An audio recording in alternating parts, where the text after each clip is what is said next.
ప్రేమగల సంగమునకు దేవుని దీవెనలు శుభములు కలుగునుగాక. ప్రేమైన వారులారా, ఈ యొక్క శ్రమల కాలములలో ఇటు సౌభాగ్యాన్ని చేపట్టినటువంటి మన అధ్యక్ష మండలం పీఠాధిపతులు reverend doctor P. Isaac Varaprasad తండ్రి గారికి, అలాగే స్త్రీల మైత్రి ప్రెసిడెంట్ సిడి భారతి తల్లి గారికి, యూత్ చైర్మన్ రెవరెండ్ పిడిజేఎస్ బెన్హర్ బాబు గారికి, యూత్ సెక్రటరీ యానిస్ మోజెస్ గారికి, సహకరించిన వారందరికీ ఈ లెంటు కాల శుభ మా మదనపల్లి రూరల్ పాస్టేట్ తరఫున మీకు అందరికీ నేను తెలియపరుస్తున్నాను.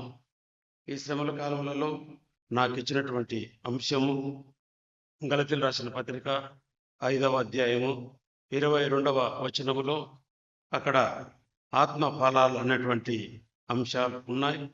అయితే నేను సంతోషము అన్నటువంటి ఈ మాటను నేను చెప్పాలని ఇష్టపడుతున్నాను.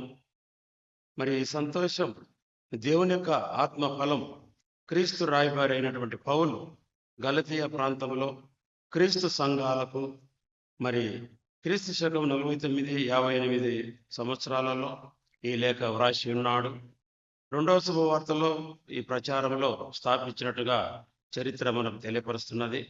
తర్వాత క్రీస్తు విశ్వాసులు అనే చెప్పుకునేటువంటి కొందరు యూదులు ఆ సంఘాలను వచ్చి దుర్బోధలు చెప్పి క్రీస్తు శుభవార్తను తారుమారు చేసేటువంటి విధానాన్ని అక్కడ పౌలుగా క్రీస్తు సువార్తను తారుమారు చేసినటువంటి వారిని తప్పుడు సిద్ధాంతాలతో ముక్తి అనేది నమ్మకం పైనే దేవుని కృప వల్లే కలుగుతుందని అపొస్తలుడు పౌలు గట్టిగా చెప్పినటువంటి మాటలను ఇక్కడ మనం చూస్తే, ప్రేమైన వారులారా, గలతీయులకు రాసిన పత్రిక 5వ అధ్యాయము 22వ వచనంలో చూస్తే, ఇవి విశ్వాసుల ఆత్మ ఫలములు కాదు, విశ్వాసులో దేవుని ఆత్మ ధరింప చేసుకొని ఆ ఫలం ఇవి సొంత ప్రయత్నాల వల్ల వచ్చేవి కాదు. కానీ అయితే అలాగనని విశ్వాసి ఒట్టి చేతులతో ముడుచుకొని కూర్చొని రాదని కూడా ఈ మాటను బట్టి నేను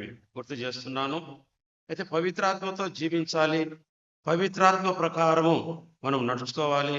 దానికి మత్తయి సువార్త 13వ అధ్యాయము 23వ వచనంలో చూస్తే, మంచి నేలను విత్తబడిన వారు వాక్యాన్ని విని గ్రహించువారు అట్టివారు సఫలులై ఒకరు 100 ఒకరు 60 మరొకరు 30 ఫలించుదురని ఈ వాక్యం మనకు బోధన తెలియపరుస్తున్నది. ప్రకృతిలో పండ్లు కావాలంటే మొదట విత్తనం మనము భూమిలో నాటాలి, అప్పుడు అవి బాగుగా పండ్లు కనిపిస్తాయి. ఆధ్యాత్మిక ఫలాలు కూడా అలాగుననే మనకు అగుపడాలని, మనం క్రీస్తులో నమ్మకముగా ఉండినప్పుడు తరచుగా ప్రేమ, ఆనందము, మనశ్శాంతి ఒక్కసారిగా పెళ్ళుబుక్కుతూ ఉంటాయి. వీటిలో తోడు సహనము, విశ్వాసమే. ఇంద్రియ కొంతపాటు ఎదగాలి. పేతురు 2వ పత్రిక 1వ అధ్యాయము 5వ వచనం నుంచి 8 వచనాలు మనం గమనించినట్లయితే, భక్తి యందు సహోదర ప్రేమ యందు దయను అమర్చుకొనుడి, సోమరులు కాకుండా ఇది చేస్తుంది, క్రీస్తు జ్ఞానంలో మీరు నింపబడుదురని దేవుని యొక్క వాక్యం మనకు తేటగా తెలియపరుస్తుంది. అయితే మొట్టమొదటిగా మనం ఇక్కడ బాగా ఆలోచన చేసినటువంటి మాట జాయ్, ఆనందము లేకపోతే సంతోషము. లోకులు అనుభవించే సంతోషం బయటి పరిస్థితులపై ఆధారపడి ఉంటుంది. విశ్వాసులు యొక్క ఆనందం శాశ్వతమైన వాస్తవం పైన ఆధారపడి ఉంటుంది. వాస్తవంగా మనము దేవుని యొక్క ప్రేమలో శాశ్వతమైనటువంటి వాస్తవాలపైన ఆధారపడినట్లుగా మనం గమనించాలి. అందుకని యోహాను సువార్త 15వ అధ్యాయము 11వ వచనంలో చూస్తే, మీ యందు నా సంతోషము ఉండవలనని, మీ సంతోషము పరిపూర్ణం కావాలనియు ఈ సంగతులు మీతో చెప్పుచున్నాను. అదే మాట యోహాను సువార్త 10వ అధ్యాయం 22వ వచనంలో చూస్తే, ఆ తర్వాత మీరు ఇప్పుడు దుఃఖపడుచున్నారు కానీ మిమ్మల్ని మరలా చూసేదను, అప్పుడు నా హృదయము సంతోషించును. కాబట్టి మనము దేవుని హృదయాన్ని సంతోషపెట్టేటువంటి బిడలముగా ఎదగాలని ఈ వాక్యం మనకు మరి తెలియపరుస్తా ఉంది. సంతోషము ఒక వరము, అది ఒక బహుమానము. ఈ బహుమానాన్ని ఎవరు మీ యొద్ద నుండి తీసివేయరని కూడా యోహాను భక్తుని ద్వారా మనం వింటున్నాం. అది యోహాను సువార్త 17వ అధ్యాయం 13వ వచనం చూస్తే, ఇప్పుడు నేను మీ యొద్దకు వచ్చుచున్నాను, నా సంతోషము నా యందు పరిపూర్ణమగునట్లు లోకమందు ఈ మాట నేను చెప్పుచున్నానని యేసు ప్రభువు వారు ఏ రీతిగా తెలియపరుచున్నాడు. ఆ ప్రకారమే అపోస్తలుడైన పౌలు రోమీయులకు రాసిన పత్రిక 5వ అధ్యాయము 11వ వచనంలో చూసినట్లయితే, ఆయన ద్వారానే సంతోష సమాధాన స్థితి పొంది ఉన్నాము. కాబట్టి ప్రియమైన వాళ్ళరా, ఈ దుఃఖ దినములలో నిజముగా మనము సంతోషముగా ఉన్నామా లేక దుఃఖముగా ఉన్నామా? దుఃఖపడు వారు ధన్యులు, వారు ఓదార్చబడతారు. అందుకనే దుఃఖము కొద్ది మట్టుగా ఉంటుంది, సంతోషము శాశ్వత కాలముగా ఉంటుందని ఈ సంతోషాన్ని బట్టి నేను మీకు తెలియపరుస్తున్నాను. మనము ఆయన్ను స్వీకరించి ఆయనలో నమ్మకముగా ఉంచి ఆయనను ప్రేమిస్తే ఆ ప్రేమ పరలోకంలో మనతో శాశ్వతంగా ఉంటుంది. అదే ఎటర్నల్ లైఫ్గా మనము జీవించగలుగుతాం. కాబట్టి ప్రియమైన వాళ్ళరా, చివరిగా నేను చెప్పే విధానం ఏమనగా, ఈ శ్రమల కాలంలో అనగా ఎవరెవరైతే ఉపవాసం ఉండి మరి దుఃఖక్రాంతులుగా ఉన్నారో అటువంటి వారు నిజమైనటువంటి ఆనందం, సంతోషం వారు చూస్తారని కూడా ఈ మాటను బట్టి నేను మీకు గుర్తు చేస్తున్నాను.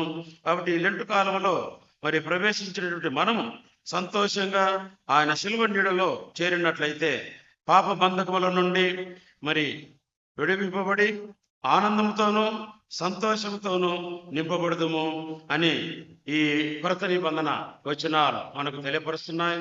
కాబట్టి ప్రియమైన వాళ్ళరా, ఈ అపోస్తలుడైన పౌలు ఏ రీతిగా ఈ ఆత్మఫలాలను గురించి మనకు తెలియపరుచున్నారో ఆ ప్రకారమే దేవుని యందు మనం నిలకడగా ఉండి మరి సంతోష సమాధానాలుగా ఒకరిని ఎడల ఒకరు మరి కలిగి జీవించాలని తెలియపరుస్తూ ఈ మాటలు నేను ముగిస్తున్నాను. దేవుడు తన వాక్యము దీవించునుగాక.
పరిశుద్ధుడా పరమాత్ముడా ఆరాధనా ఆరాధనా.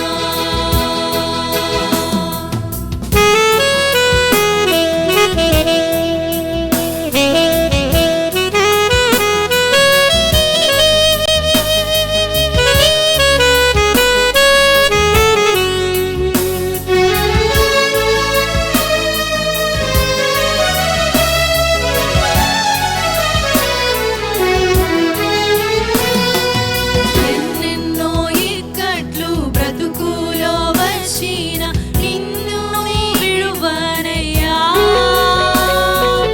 ఎన్నెన్నో ఇక్కట్లు బ్రతుకులో వచ్చిన నిన్ను విడువనయ్యా. రక్తము చింది నీ సాక్షిగా ముందును నిశ్చయ నిశ్చయమే. రక్తము చింది నీ సాక్షిగా ముందు నిశ్చయ నిశ్చయమే. రక్షకుడా రక్షకుడా ఆరాధనా ఆరాధనా. రక్షకుడా రక్షకుడా ఆరాధనా ఆరాధనా. ప్రియుడా నీ ప్రేమ పాదముల్ చేరితి నెమ్మది నెమ్మదియే. ప్రియుడా నీ ప్రేమ పాదముల్ చేరితి నెమ్మది నెమ్మదియే. ఆసక్తితో నిన్ను పాడి స్తుతించేద ఆనందం ఆనందమే. ఆసక్తితో నిన్ను పాడి స్తుతించేద ఆనందం ఆనందమే. ఆశ్చర్యమే ఆశ్చర్య